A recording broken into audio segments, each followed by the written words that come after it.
दी गई है, लेकिन कानून की नज़र में वो अभी भी दोषी हैं। वो तो ट्रायल कोर्ट्स में उनका मामला चलेगा ही, पर जो क्वांटम ऑफ पनिशमेंट दिया गया है और जो कन्विक्शन हुआ है उस पर बहुत गहरा सवाल कि सुप्रीम कोर्ट ने उठाया है और उसको स्टे किया है। That sends a very strong message कि आप लोग जजमेंट जो कर रहे हैं, जजमेंट किस आधार पे कर रहे हैं, किस आधार पे आप पनिशमेंट डिसाइड कर रहे हैं। तो उसका संज्ञान लेते हुए अब डिस्ट्रिक्ट कोर्ट्स और कोर्ट्स क्या करते हैं और सूरत कोर्ट क्या करता है, वो निर्णय अब उनके अंतर्गत आएगा। तो कोई भी यहाँ पे ये नहीं क्लेम कर रहा है कि सारे केसेस हट गए हैं, केस चलता रहेगा।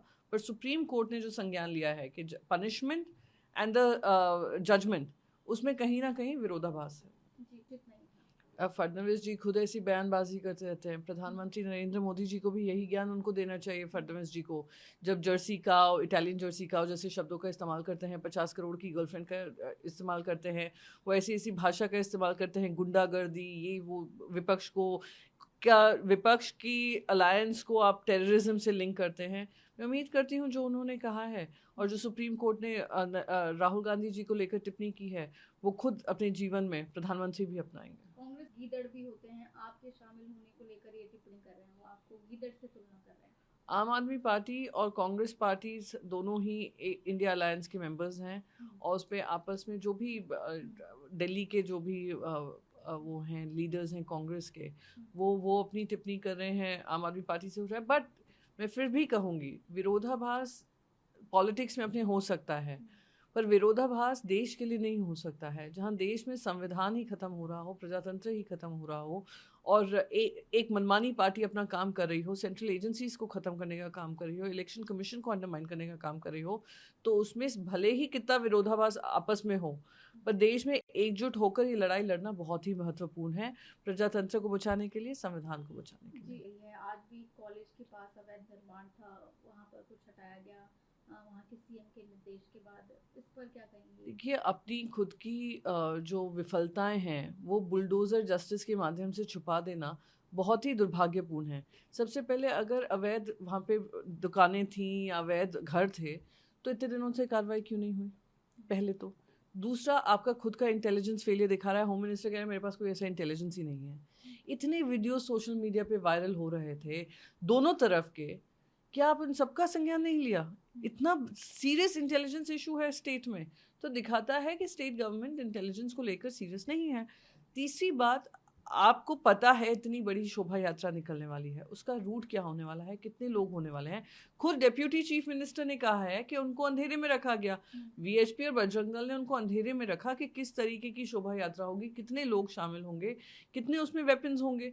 तो ये जो पूरा माहौल बनाया गया है दोनों तरफ से भी, और खास करके जो जो वो लोग हैं जिन्होंने लोगों को मारा है और इसको एक कम्युनल एंगल से देखा है, उन पे सख्त से सख्त कार्रवाई हो। पर कार्रवाई और जवाबदेही सरकार से भी पूछना चाहिए, आप कि जो मापदंड होने चाहिए बेसिक लॉ एंड गवर्नेंस के, वो क्यों मिसिंग थे? जी। दुर्भाग्यपूर्ण है जिस तरीके से अब तो 100 दिन लगातार हो गए हैं, ये घटनाएं ख़त्म ही नहीं हो रही हैं, रुकने का नाम नहीं ले रही हैं। फिर से ये 3 मौतें हुई हैं। ये दर्शाता है कि केंद्र सरकार संसद में उसके बारे में चर्चा नहीं करेगी, प्रधानमंत्री नरेंद्र मोदी जी अपना मौन नहीं तोड़ेंगे, गृह मंत्री उस पर पूरा लीपापोती करेंगे। तो हम चाह रहे हैं कि व्यापक चर्चा हो, देश की जनता को पता होना चाहिए कि क्यों ऐसा है कि अब तक गृह मंत्री स्थिति को नियंत्रण में नहीं ला पा रहे हैं, क्यों प्रधानमंत्री नरेंद्र मोदी जी अपनी चुप्पी तोड़कर मुख्यमंत्री से सवाल नहीं पूछ रहे हैं। इतना विफल मुख्यमंत्री हैं फिर भी उनको जगह पे बनाए रखा है। आपकी मजबूरी क्या है कि मणिपुर में इस तरीके की माहौल बनाकर रखा है जहां वहाँ के लोग भी अब अपने मुख्यमंत्री पे विश्वास नहीं रखते हैं। इस वजह से महिलाओं को सुप्रीम कोर्ट जाना पड़ता है। दुर्भाग्यपूर्ण स्थिति है और जो लीपापोती चल रही है वो उससे भी ज़्यादा शर्मनाक है। जी, भाषा हम पर थोप नहीं सकते हैं। जिस तरीके से एक माहौल बनाया जा रहा है, one party, one government, one rule, one identity, एक ही तरीके का हर चीज़ करने की कोशिश करें, यूनिफॉर्मिटी ऐसे देश में लाने की कोशिश कर रहे हैं जिसका डिवर्सिटी कल्चर रहा है।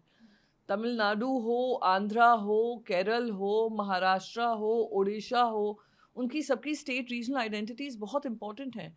उनको ख़त्म करने का काम पहले संवाद करिए, विश्वास में लाइए, फिर आप बातचीत के माध्यम से रास्ता ढूंढें। इस तरीके से जो थोपने की राजनीति चल रही है वो दुर्भाग्यपूर्ण है। आम कश्मीरी की आवाज़ केंद्र में भी नहीं है, आम कश्मीरी की आवाज़ असेंबली में भी नहीं है। आम कश्मीरी की आवाज़ दबाकर 4 साल पहले बंद कर दी है।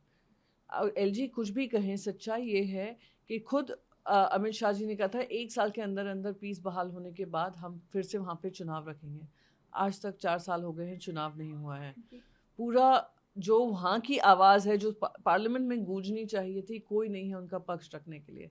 और ये किस बात का झलूस बना रहे हैं? 4 साल अपनी राजनीति के चलते देश की जनता को कुछ वादे करके कि अब वहाँ पे लोग भी घर खरीद सकेंगे, वहाँ पे सेफ्टी एंड सिक्योरिटी होगी। आज तक कश्मीरी पंडितों को आप वापस नहीं ला पा रहे हैं। जो बचे कचे कश्मीरी पंडित वैली में थे वो पलायन कर चुके हैं क्योंकि आप एक सुरक्षित माहौल नहीं दे पा रहे। किस बात की खुशी बना रहे हैं? ये शर्मनाक है। इसी मौके पर वहाँ हो गई। तो आप देखिए, एक माहौल, एक तरफ जश्न बन रहा है कि 370 हटा। हम सब चाहते थे 370 एक टेम्पररी मेजर था, पर आप 370 तब हटाते जब वहाँ की जनता को अपने विश्वास में लेते, वहाँ की जनता से पूछ कर करते। अभी भी सुप्रीम कोर्ट में इसकी हियरिंग चल रही है। मैं बस इतना ही कहूँगी, क्या कश्मीरी पंडितों को इंसाफ मिला? क्या कश्मीर की जनता को उनकी आवाज़ मिली? क्या आज हमारे जो वहाँ पे आर्म्ड फोर्सेस हैं उनको एक सुरक्षित माहौल मिला?